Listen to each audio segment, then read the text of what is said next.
வணக்கம் நண்பர்களே. இன்னைக்கு வைகாசி அமாவாசை வரக்கூடிய அந்த ஒரு நாளுடைய சிறப்பையும் அதற்கு பிறகு நடக்கக்கூடிய முக்கிய விஷயங்களையும் இந்த வீடியோவில் பார்க்க போகிறோம். So welcome back today channel நண்பர்களே. இன்னைக்கு இந்த வீடியோவில் மிக மிக முக்கியமான ஒரு விஷயத்தை தாங்க அதிரடியாக இந்த வீடியோவில் பார்க்க போகிறோம். ஸோ என்ன விஷயம் பார்க்க போகிறோம் அப்படிங்கிறத வாங்க பார்க்கலாம். ஒரு வாழ்க்கை பார்த்தீங்கன்னு வச்சுக்கோங்களேன், கும்பம் எப்படி தலைச்சி இருக்குதோ அது போல் இருக்கணும் அப்படிங்கிறது தான் நாம் நினைப்போம். ஆனால் கும்பம் தலைச்சி நிற்கிறதுக்கு காகத்துக்கு சாதம் வைக்கணும்னு சொன்னால் உங்களுக்கு தெரியுதா? உண்மையாலுமே காகத்துக்கு சாதம் வைத்தா நம்ம வாழ்க்கை கும்பம் போல் தலைச்சி இருக்கும். ஆக்சுவலி என்ன நான் சொல்ல வரேன்னா, வாழ்க்கைன்னு எடுத்துக்கிட்டால் அதில் நல்லது கெட்டது இருக்கும். அந்த நல்லது கெட்டதை நாம் புரிஞ்சு அதற்கேற்ப நாம் செயல்படுவது நம்மளுக்கு ரொம்ப முக்கியம். அந்த நல்லது கெட்டதுன்னு போது நிறைய பார்த்தீங்கன்னு வச்சுக்கோங்களேன், அதிர்ஷ்டம் இருந்ததுன்னா, ஆசீர்வாதம் இருந்தால் கெட்டது நடக்கும்போது அந்த கெட்டதை ஈஸியாக நம்ம ஹேண்டில் பண்ண முடியும். நம்ம லைஃப்பில் பார்த்தீங்கன்னு வச்சுக்கோங்களேன், சின்ன பிரச்சனையோ பெரிய பிரச்சனையோ அதை ஹேண்டில் பண்ணுறது தான் ரொம்ப முக்கியம். அதை ஹேண்டில் பண்ணக்கூடிய தைரியத்தை எதன் மூலிமா நாம் பெறலான்னா, முன்னோர்கள் மூலிமா நாம் பெறலாம். முன்னோர்கள் அப்படிங்கிறவங்க வேறு யாரும் கிடையாது, நமக்கு முன்னாடி வாழ்ந்தவங்க தான் முன்னோர்கள். நம்மளுடைய வீட்டிலையே நமக்கு முன்னாடி வாழ்ந்த அவங்களுடைய ஆசீர்வாதத்தை பெறுவது தான் தலையாய கடமையாக ஒவ்வொருவரும் வைத்திருக்கணும். அவங்களுடைய ஆசீர்வாதம் இருந்தால் கிரகங்களால் எவ்வளோ பெரிய ஆபத்து வந்தாலும் அந்த ஆபத்து வராமல் நம்ம தப்பித்து கொள்ளலாம். ஸோ கிரகங்களால் ஆபத்து வராமல் இருக்க என்ன விஷயம் செய்யணும் அப்படிங்கிறத தான் உங்களுக்கு இந்த வீடியோவில் சொல்ல போகிறேன். ஸோ கிரகங்கள் வரக்கூடிய அமைப்பு பார்த்திங்கன்னு வச்சுக்கோங்களேன், எப்பயுமே ஒரே மாதிரியே இருக்காது. ஒரு சில நேரம் அதிர்ஷ்டம் தர மாதிரி இருக்கும், ஒரு சில நேரம் ஆபத்து தர மாதிரி இருக்கும். அந்த அதிர்ஷ்டம் ஆபத்து இது ரெண்டுமே கரெக்டாக நாம் புரிஞ்சு செயல்படணும். அதே சமயம் அதுக்கு நமக்கு சப்போர்ட்டும் தேவை. அதுக்காக கிரகங்களால் என்ன நடக்கும் அப்படிங்கிறத இப்போ நான் உங்களுக்கு சொல்ல போகிறேன். முதல்ல முன்னோர்களுடைய ஆசீர்வாதம் பெற என்ன செய்யணும் அப்படிங்கிறத சொல்கிறேன். முன்னோர்களுடைய ஆசீர்வாதம் பெற நம்ம செய்ய வேண்டியது என்னன்னா, ஃபஸ்ட்டு செய்ய வேண்டிய விஷயமே அவங்களுக்கு உரிய விஷயங்களை கடைபிடிக்கணும். அவங்களுக்கு உரிய விஷயங்கிறது நிறையவே இருக்குது. தர்ப்பணம், திதி, அவங்கள நினைத்து படையல் போடுறது, காகத்துக்கு சாதம் வைக்கிறது, இந்த மாதிரி நிறைய சொல்லிக்கிட்டே இருக்கலாம். ஆக்சுவலி அவங்களுக்கு முறையாக சில விஷயங்களை நாம் செய்யும்போது அதனால் நல்ல ஒரு மாற்றம் நமக்கு ஏற்படும். அதன்படி அவங்களுக்கான நாள் பார்த்திங்கன்னு வச்சுக்கோங்களேன், ஒவ்வொரு மாதம் வரக்கூடிய அமாவாசை தான். மற்ற நாட்களில் அவங்கள வழிபாடு செய்கிறத விட அமாவாசை நாட்களில் மெயினாக வழிபாடு செய்யணும். ஏன்னா அன்னைக்கு தான் அவங்க பசி ஆறுவதற்கு நம்ம கூடவே நம்ம வீட்டில் நமக்கு கண்ணுக்கு தெரியாமல் இருப்பாங்க. ஸோ அமாவாசை வரக்கூடிய நாள் அன்றைக்கி முன்னோர்களை வழிபாடு செய்தாலே சாபம் நீங்கி நமக்கு விமோச்சனம் கிடைத்து அவங்களுடைய ஆசீர்வாதம் கிடைக்கும். அந்த வகையில் இப்போ மே மாதத்தில் 16ஆம் தேதி கரெக்டாக தமிழ் மாதத்தில் 2வது மாதமான வைகாசியுடைய 2ஆம் நாள் சனிக்கிழமை நிறைஞ்ச அமாவாசையானது வருது. அன்னைக்கு பார்த்திங்கன்னு வச்சுக்கோங்களேன், கரெக்டாக சனிக்கிழமை அதுவுமா கூடவே கார்த்திகை விரதமும் சேர்ந்து வந்திருக்கக்கூடிய நாளில் இந்த வைகாசி அமாவாசையானது வந்திருக்கு. ஸோ இந்த வைகாசி அமாவாசை அதனால் சாதாரண அமாவாசை கிடையாது.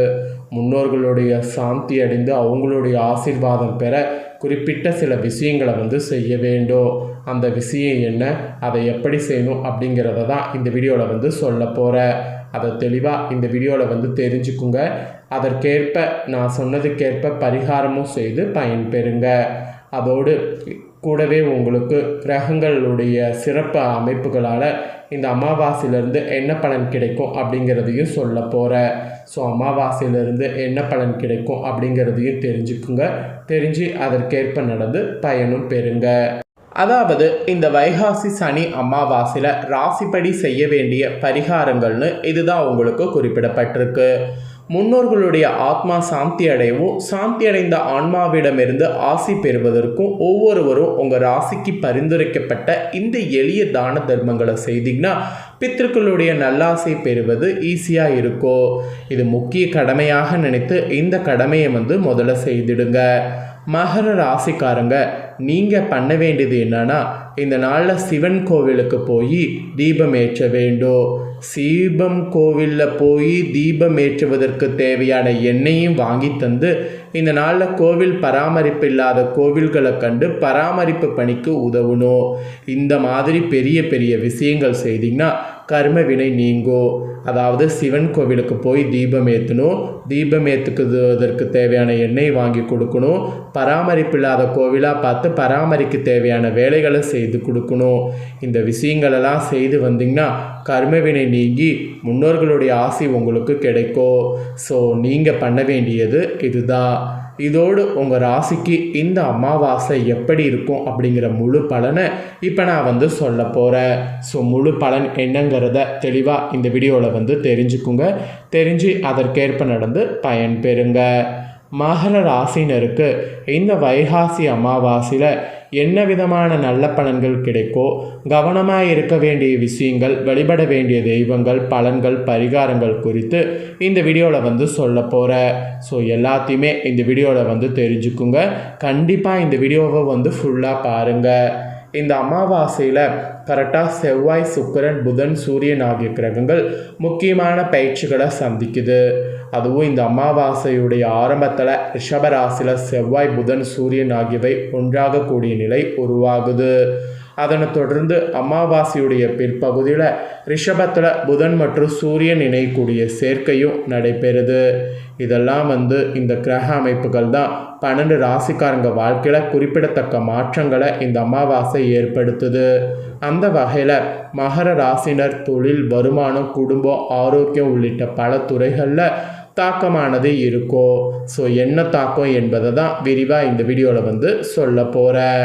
ஸோ மகர ராசி லக்னம் சார்ந்த நபர்களுக்கு இந்த அமாவாசையிலிருந்து ஆரோக்கியம் சார்ந்த விஷயங்களில் கவனம் தேவை. மெயினாக மார்பகம், கண் பின்பகுதிகளில் கவனமாக இருக்கணும். முதல் குழந்தையின் ஆரோக்கியத்தில் இப்போ நீங்கள் அக்கறை காட்டணும்.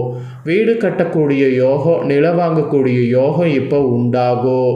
அதோடு சொத்துக்கள் குவியக்கூடிய யோகமும் உங்களுக்கு உண்டாகும். ஆக்சுவலி பார்த்தீங்கன்னு வச்சுங்களேன், வீடு இன்டீரியர் டெக்கரேட் செய்வது, வீட்டை சரி செய்து மீண்டும் கட்டுவது, கடன் வாங்குவது, வண்டி வாங்க கடன் வாங்குவது, படிப்புக்காக கடன் வாங்குவது, இதுக்கான அமைப்பு இப்போ இருக்குது. ஸோ இந்த அமைப்பு இருக்கும்போதே இதை பயன்படுத்தி கடன் வாங்கினீங்கன்னா கண்டிப்பாக எல்லாமே உங்களால் ஈஸியாக ஃபினான்ஷியலாக ஸ்டேபிளாக எல்லாத்தையும் பண்ண முடியும். கடன் வாங்கக்கூடிய அமைப்பு இருக்குது. இந்த அமாவாசையில் கடன் வாங்கி துணிந்து எல்லாமே பண்ணுங்க. அதோடு அமாவாசையுடைய முதல் பாதியில் கடனை அடைத்து விட்டு மீண்டும் கடன் வாங்கக்கூடிய அமைப்பு இருக்குது. முயற்சிகளில் வெற்றி பெறுவீங்க. அப்புறம் மன ஆரோக்கியத்தை பார்த்து கொள்வது நல்லது. இரத்த அழுத்தம், சளி தொடர்பான விஷயங்களில் கவனமாக இருக்க வேண்டும். பேச்சில் மிகுந்த கவனமாக இருக்கணும். அலர்ஜி விஷயத்துலேயும் கவனமாக இருக்கணும். கவனம்னு பார்த்திங்கன்னா இந்த மாதிரி சிலதில் கவனமாக இருக்கணும் என்பது குறிப்பிடப்பட்டிருக்கு.